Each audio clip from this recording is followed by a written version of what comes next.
You are listening to Leading the Factory Forward with your host, Lynn Friest. We share interviews with manufacturing experts and strategies for embracing the digital future, recruiting a new workforce, finding new business. Lynn is an advanced manufacturing strategist and leadership consultant who is on a mission to show manufacturing leaders how to improve their current operations while preparing for a digital future.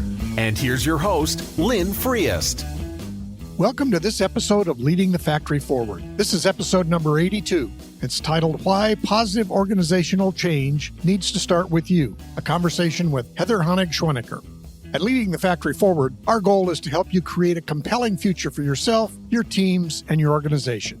I encourage you to visit my website and download the summary at the bottom of the podcast episode, because you can use that as a tool to capture notes as you start exploring the ideas of this episode.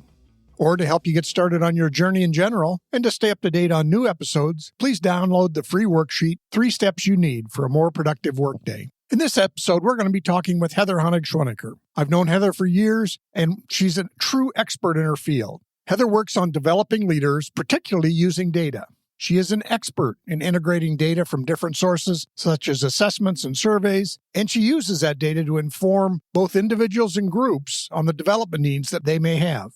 She helps individuals and teams see the meaningful patterns in the data, and then that will inspire them to action. Her goal is to help individuals and organizations be more successful, and they get to define what that success is. She helps individuals sort through their thoughts so they can choose productive actions to take after seeing the data. So, some of the talking points that we'll have for this episode is, what's your personal comfort level with change? It can be difficult to change when you yourself are anxious about it. We'll talk about, to help you get ready to change, regularly expose your brain to new things, new ideas, new concepts, new places. When possible, you want to try to connect your change to something that stays the same so that people aren't seeing that everything is changing. And then there's the concept that Heather will present, is avoid presenting yourself as a foreign object. The organizational antibodies will, in effect, try to push you out if you're a foreign object. And then as she'll talk about, how do you help other people lead change? So a lot of it is being sure that you have a role as a mentor to help your leaders who are going to have to lead change. And then also help them develop the story that they're going to have to tell about change. You may have it well defined, but you need to help them do it also. So now let's talk with Heather. Welcome to this episode of Leading the Factory Forward, and today's guest is Heather Schwenneker, and she's going to talk to us about change. But before we get started, I'd like to have Heather introduce herself and talk about what her journey's been like. Thanks, Lynn. Yeah, I'm happy to join you today and talk with you. My name is Heather Honieg-Schwenneker, as you introduced me. I have a doctorate in industrial organizational psychology, and I worked for 22 years, mostly in people development, a lot of work in leadership development, some with employee surveys. And currently, I am exploring for my next career opportunity and spending a lot of time with family and taking some time to refocus and recharge. Great. Well, and the topic we're talking about today is one that's been happening for all the time, but certainly in the last year, and that's about leading change. So what are some of the key points, Heather, that you have found as far as helping people lead change? I've been reflecting a lot about change lately, really in the last couple of years, especially with what's gone on with the pandemic and what I've observed in organizations. And as I prepared for our conversation, I thought a lot about scenarios where an individual has an increased responsibility for leading change. This is someone who maybe entered a company or a department. They moved to a new role in a company. They have increased expectations for leading change in their current position. And I think starting with being honest with yourself about your comfort level with change is the most important beginning place. It's really difficult to influence change when you feel anxious about it. Yeah, I think people notice when you're uncomfortable, and I've been in that position many times myself as I explain change. Yes. And I think getting in touch with your comfort level can take some reflection, may take a period of time. I would encourage individuals to work with a coach or a mentor if they realize that their comfort level with change could use a boost, because I think our natural inclination is to fake it till we make it, which can work to a degree, but being realistic about it may be the most useful.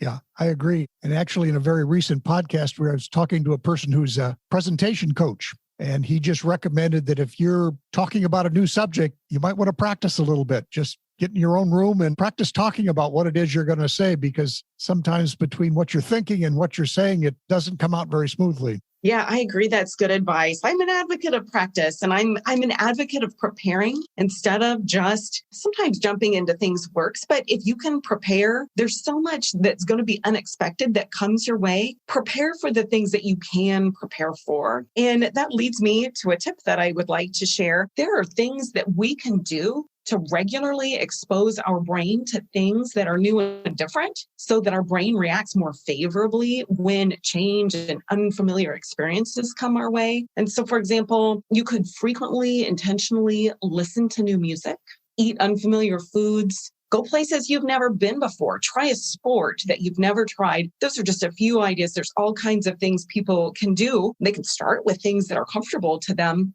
And the goal isn't to find new music that you like or a favorite dish in a different restaurant. The goal is to purposefully expose your brain to things that are different and somewhat uncomfortable in low-risk situations so that when higher stakes change presents itself, your brain is less likely to want to run in the opposite direction. Well, I couldn't agree more, Heather, because again, whether it be in manufacturing or just the fact that we're experienced people, we're used to doing things a particular way and we're very comfortable. And so the whole idea of change means we have to have new habits, we have to have new processes, whatever it may be. But that whole idea of stepping outside of the normal in low-risk situations, I think is fantastic. There's just so much coming our way. And I think change happens more frequently and sometimes more dramatically. So anything we can do to train our brain to react favorably to those situations really can increase our comfort level. Yeah. And the other thing that occurs to me is trying to think about being curious, not viewing everything as a threat, but as something to understand. So whether it be figuring out how to work from home or how to help your kids be successful in schoolwork, trying to maintain a curious attitude as opposed to letting yourself feel threatened.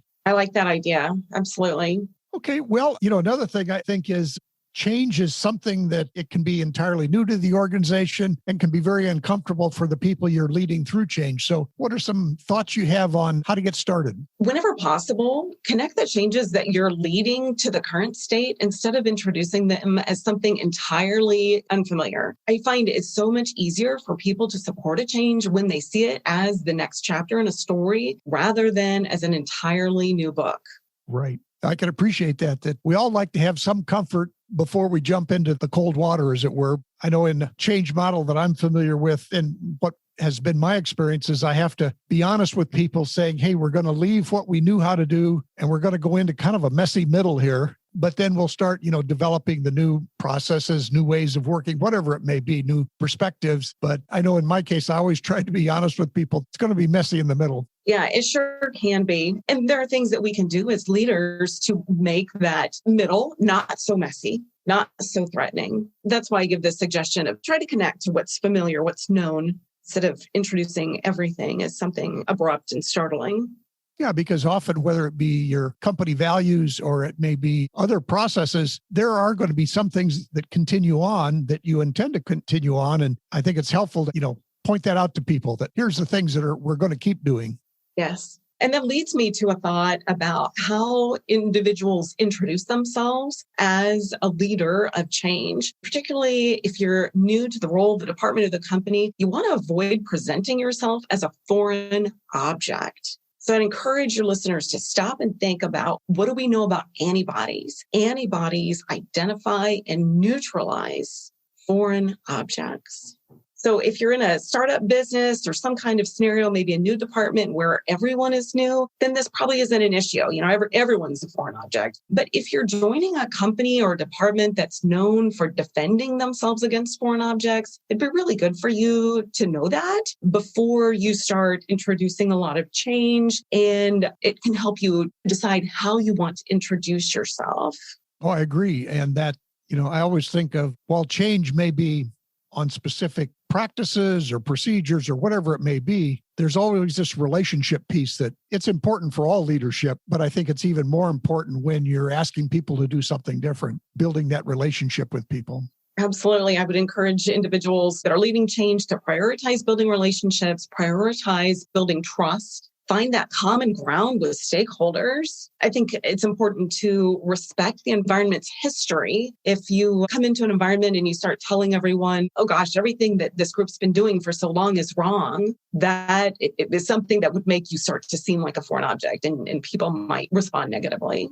I agree. And I think there's a colleague I recall from both our past work that used to say, hey, people aren't broken. They just are doing something a different way right now. So letting people know that they're not broken, but they're going to just be adopting some new skills is, I think, important, because it can easily be considered negative if you're kind of dismissing what was so successful for them in the past.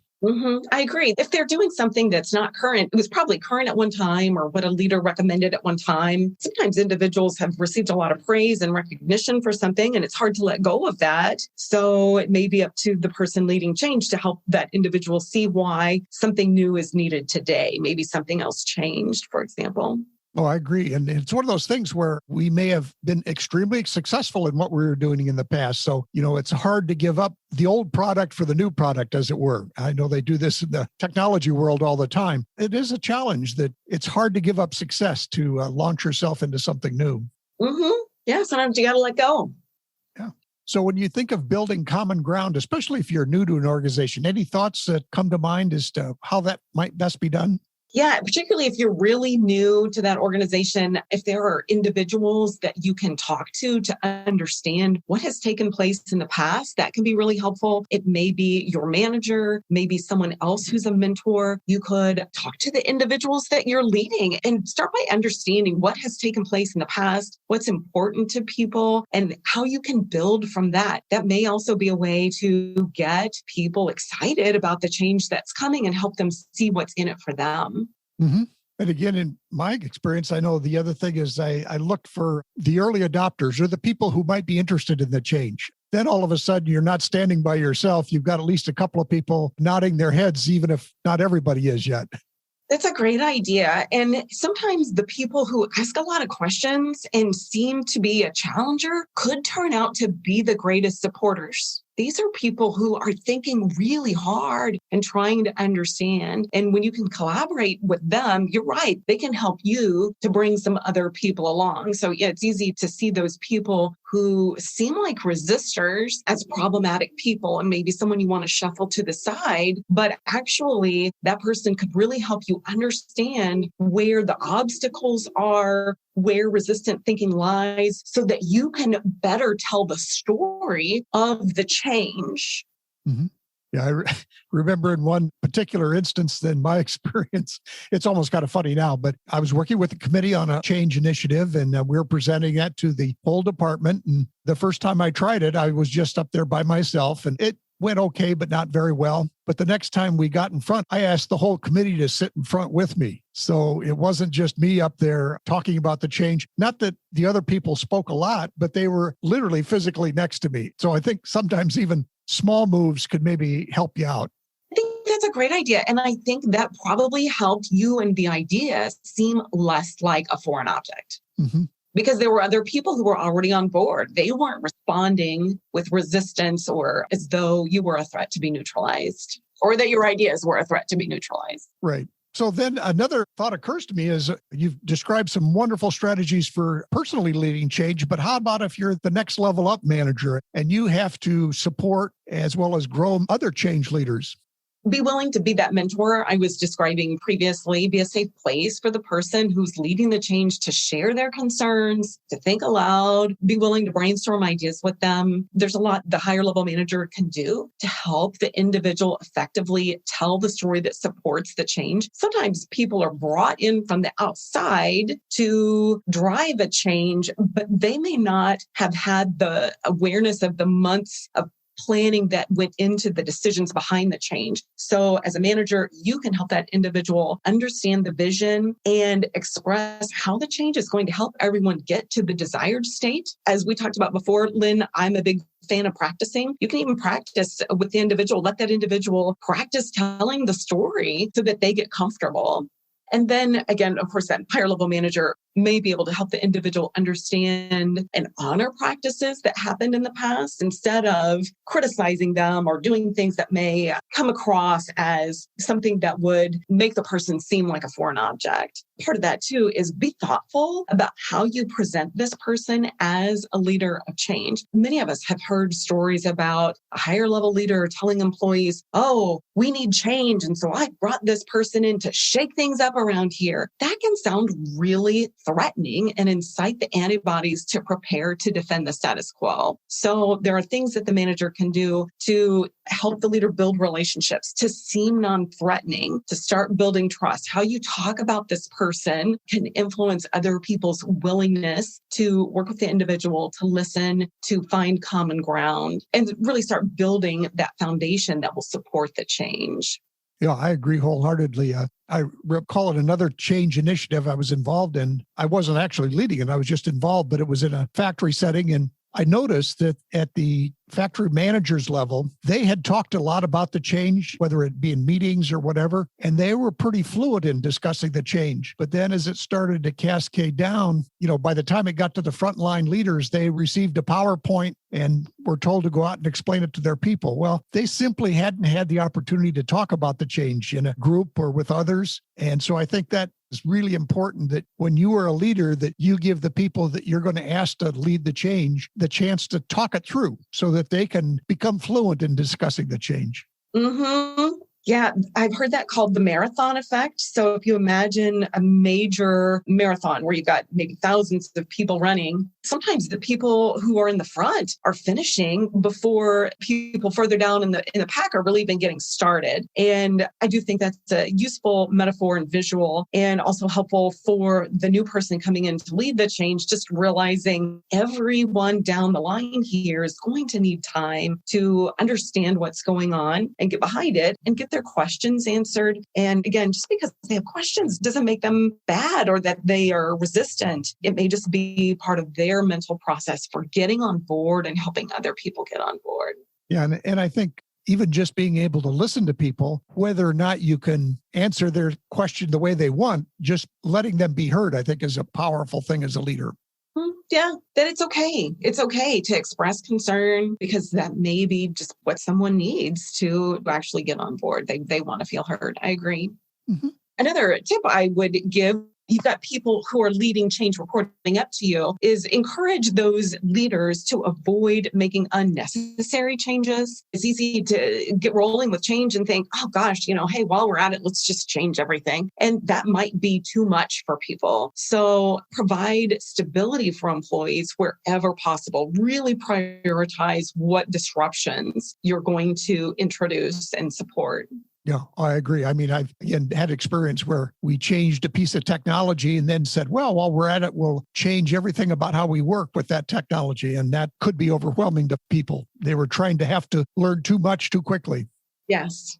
Other thoughts that come to mind, Heather, on helping people with change? There's a lot. Today we're just hitting a few tips, certainly not meant to be everything anyone ever needed to know about leading change. There are good books out there. There are experts who provide mentorship on this topic and coaching. And I would encourage individuals to really be in that learning mode and realize it's going to take practice. I don't think anyone ever gets to a point in their career where they think, oh, I'm great at leading change and I have nothing left to learn. I think people are always working on it. So I would encourage people to find those resources that work for their learning style and keep up the practice. Okay. Well, thank you again, Heather. This has been a marvelous conversation around change, and I think it's very helpful for our audience. I will include your contact information. Any other things you'd like to explain about what you're up to or the things that you're going to be doing next? Yeah, I am really open and exploring career-wise. I've just had a great opportunity presented to me to look at possibilities for what's happening next in my career. And most of my career, as I mentioned previously, has been in leadership development. And so I see myself continuing, good chance I'll continue on that path. Great. Well, again, we'll provide your information so people can connect with you if they have further questions or things that they can ask. And so with that, again, Heather, have a great week. And I thank you for being on the podcast. Thanks so much, Lynn. I enjoyed talking with you. Again, my deepest thanks to Heather for sharing her insights and knowledge on becoming proficient at leading change. As a quick recap, some of the things we talked about: figuring out your comfort level with change, thinking about exposing your brain to new things and new ideas to help prepare you to change, the idea that when you're new or presenting a change, don't become what she called a foreign object. And then as you help other people change, serve as a mentor to them and actually help them effectively tell the story that they'll be using to implement change. So what's up next? We're going to continue a mix of solo episodes and interviews with experts. Again, some will be in manufacturing, but also some will be in other areas, just in general, like today's, about change, general themes that every leader should know about. And also in at least one or more episodes a month, I'm going to be sharing my thoughts, ideas on becoming a silver entrepreneur and how the silver talent might be able to help you in your business. Always, I encourage you to visit my website, download the summary at the bottom of the podcast as you start exploring these ideas. And to help you get started on your journey and to stay up to date on new episodes, please download the free worksheet, 3 Steps You Need for a More Productive Workday. Thanks for listening.